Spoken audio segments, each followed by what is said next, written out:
Good morning. Thanks for being with us here on First Take. Skip Bayless to my left. Stephen A. Smith joins us from Philly, Chip Kelly's town. I'm Molly Karam. Gentlemen, how are we doing? What's up?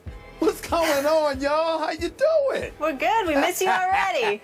You seem relaxed and happy. Whoa, don't worry about it. Oh, trust me, I'm here in the house. I just got one question for my man Skip Bayless this morning. And here's the proverbial handshake over the television screen. Skip Bayless, I got to ask you a question.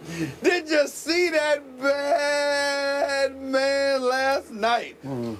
Woo! That's a bad boy. You know, I've never done this in the history of this show. I'm going to offer you my condolences on the first topic of this show prematurely, because you deserve it prematurely, because we all know you're about to get scorched in a debate. Oh, whatever. Yeah. Whatever. By the way, the suits with the white shirt is looking pretty fly right now. Molly, you always look great. Thank you. Skip, you know, you look good today. You can butter me up. You know what's coming, but I appreciate that. Somebody's hyped today. Yeah. No. I must confess, I was actually looking for you to return the compliment, because I think. Oh, you were fishing. It's called fishing for compliments. I'm just saying. You know what? I'm just saying. You look stunning. You look fantastic. You look like the cover of GQ. That's what you look like. Did you get the goatee shaped up? Thank you so much. It looks fantastic. Did I mention that? He visited the barber shop. My only regret today is I didn't wear the green suit with the yellow in it. I should have rocked that this morning. Okay. I really should have. I get it. Green Bay. I'm just saying. Okay. This is going to be a good one, people. All right, let's work. We ready, Mr. Happy? Okay, he's ready. I am. All right, let's do it. Coming up, it was media day in the NBA yesterday. Why is Derrick Rose talking about free agency? We'll fill you in on what he said and what it means. And is this Kobe's final go-around? And we will also discuss LeBron as well. But first, to the NFL. Monday Night Football in Lambeau. Green Bay defending their home turf, beating Kansas City by 10. Aaron Rodgers doing what he does. Listen to this. The man has not thrown an interception in his last 16 regular season home games, 486 pass attempts with 0 picks. He threw 5 TDs last night, 3 to Randall Cobb, 1 to that rookie Ty Montgomery, and 1 to the newly reacquired James Jones. I said before the game, if you said he was the best player in the league, it might be an understatement. People are like, what are you trying to say? Yeah, what are you trying to say? Just go with it, all right? I mean, think about it. What if Peyton Manning, what if Tom Brady could run? What if they could move? What if they could buy time? What if they could go sideline to sideline? You're watching what that would be like. You're seeing Aaron Rodgers with the mastery in the pocket, but then have the movement to go all over the field. Oh, Skip, Monday Night Football action. Is Aaron Rodgers the best quarterback in the NFL? Wait, is the question, did that prove? Did last night prove? Did that prove it to you? Okay.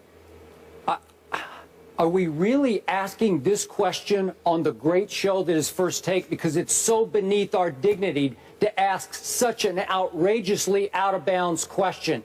That last night proved that Aaron Rodgers is the best quarterback in pro football, when last night Aaron Rodgers had his way with a decimated Kansas City Chiefs secondary at home, where he is virtually invincible unless my Cowboys play there. And by the way, they will play there again, I think twice this year, but that's a whole nother issue. But we're talking about what Aaron Rodgers did, dinking and dunking against the absolutely decimated Kansas City Chiefs secondary, down to Marcus Cooper starting at one of the cornerbacks, who probably, God bless the kid. I think he's from Bloomfield, Connecticut, by the way. Great place, Bloomfield. Yeah, shout out to Connecticut. But yeah, Rutgers and all that. But I'm not even sure he should have been on the field last night. And Aaron Rodgers victimized him again and again and again.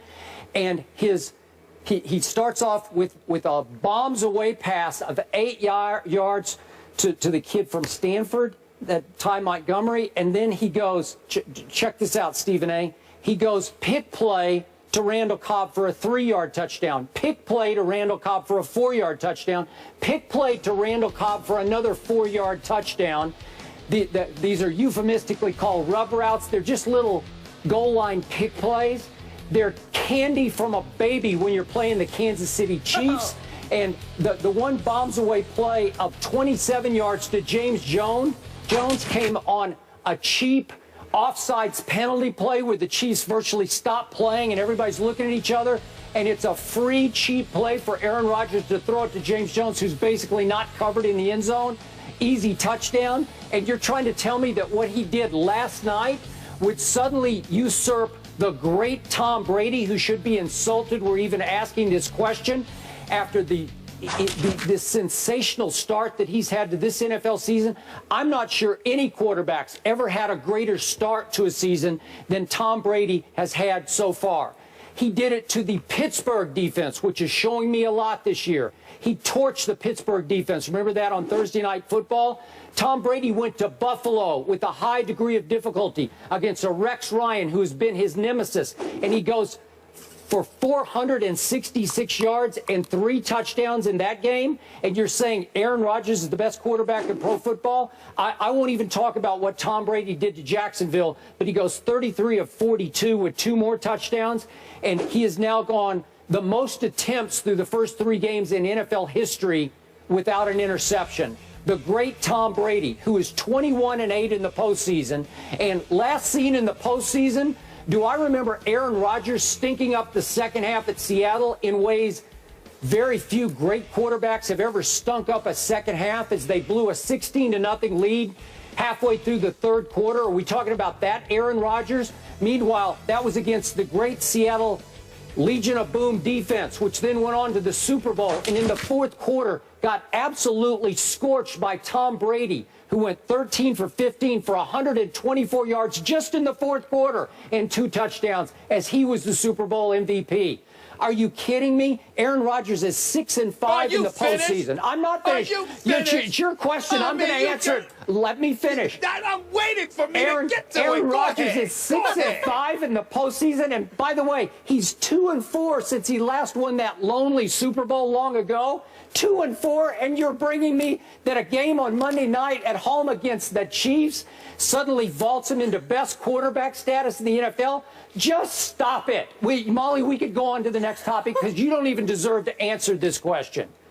Are you kidding me? Are you trying to shut me down and deny me the opportunity to respond to that ridiculous diatribe you just threw out there? Yeah. You must be crazy. It was far from brilliant, okay? Let me tell you something, Skip Bayless. You got to remember something. I know you and your slick self, okay? You know what you just did? I noticed how you glossed over stuff. You highlighted what Tom Brady did, and you're so about, I know it was against Jacksonville, blah, blah, blah, blah. You brought up the decimated secondary of the Kansas City Chiefs. Fair enough. They were a bit decimated. They had 3 of their top 4 guys out last night, if I remember correctly. But here's the reality. Despite all of that, their defense is better than the Pittsburgh Steelers and what Tom Brady went against on opening night. Don't get me started with Jack. Oh, I do. I do. Maybe the Steelers defense is it's getting better. Yeah. But the Steelers defense that opened up the season, don't get me started with that.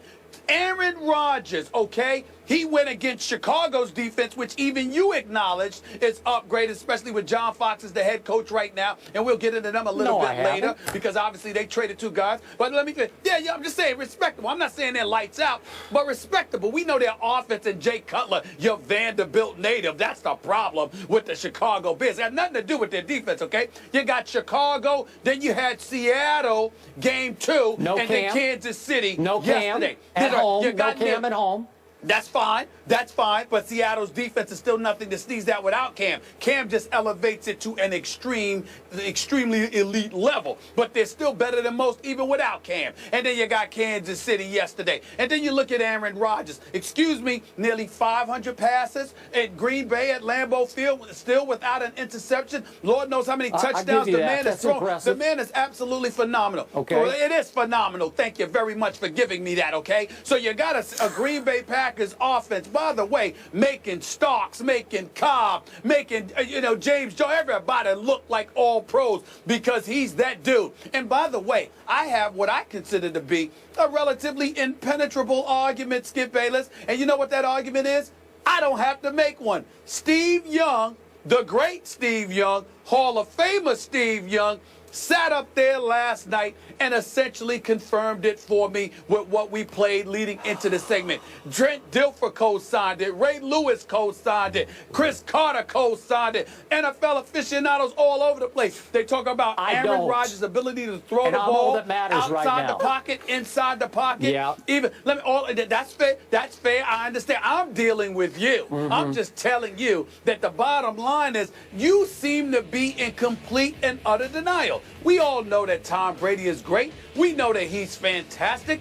But when we talk about Aaron Rodgers, Steve Young could not have said it any better when he said, imagine Peyton Manning or Tom Brady being able to run, being able to scramble out of the pocket and do what they do, because that is what Aaron Rodgers does. Peyton Manning and Tom Brady are phenomenal because they're guys who stand in the pocket and can fling that football second to none. We get that, and they're champions as well, which is not to be disrespected. But what Aaron Rodgers does, he does anywhere in the field. He does in the pocket. He does standing still. He does it tap dancing. He does it scrambling to his left, to his right. Even the cadences, with the way he's calling plays, drawing dudes offside. Last night, the Kansas City Chiefs stopped the Packers on 3rd down and forced a 4th down and were penalized all 3 times, primarily due to Aaron Rodgers. He knows how to scare you to death.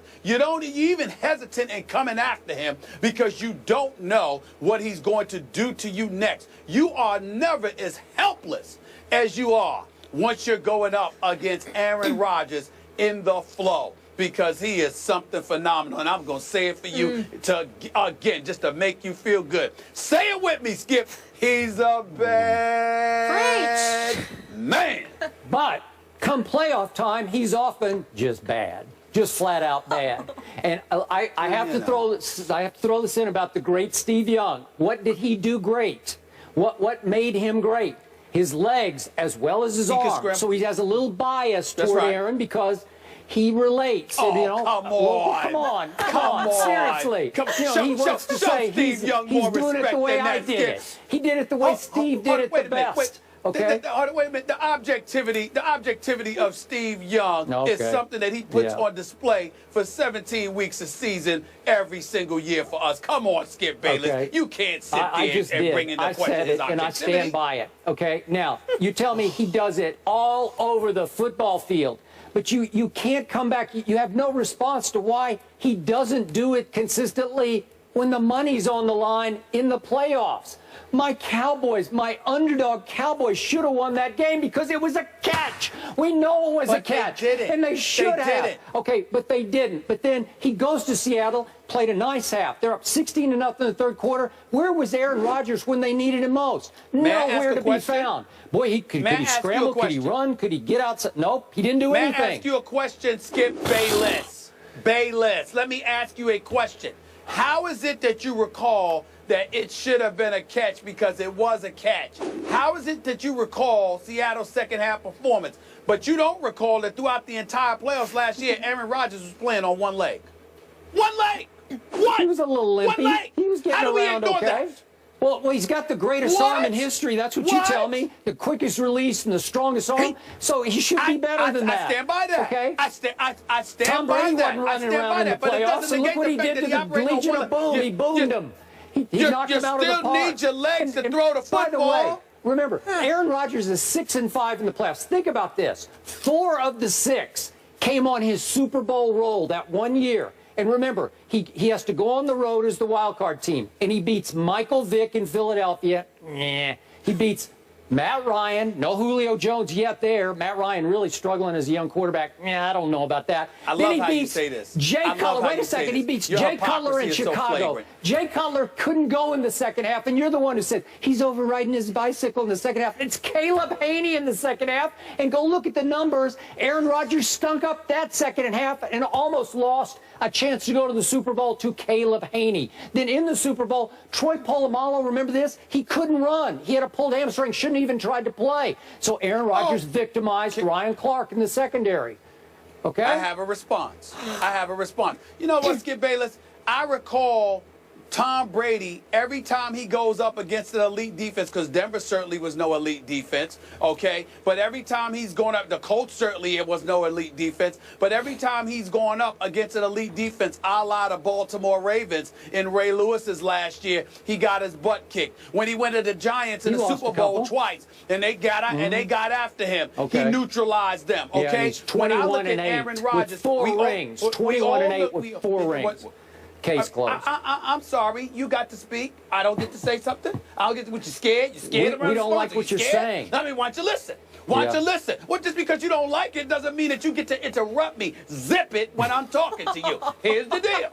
When Aaron Rodgers goes up against elite defenses, and I'm sorry, Tom Brady goes up against elite defenses, he has tend to not show up. Now, he did win the Super Bowl last year against Seattle. But, again, you want to bring up stuff. I saw Cam Chancellor hurt. I saw Richard Sherman hurt. I saw Earl Thomas hurt. But you want to bypass that. You want to ignore the fact that he got beat up by the Baltimore Ravens when they were healthy and they were elite. You want to ignore and attribute it to luck as to why the New York Giants beat them twice in the Super Bowl. It was the luckiest play in Super Bowl history. Did Tom Brady, hold on, did Tom Brady not laugh?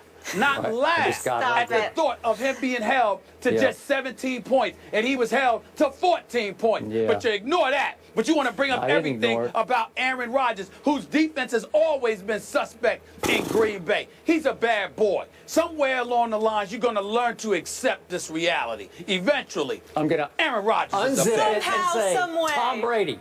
That's what I'm going to say. Yes. All right, guys, this is fun, but we have to move on.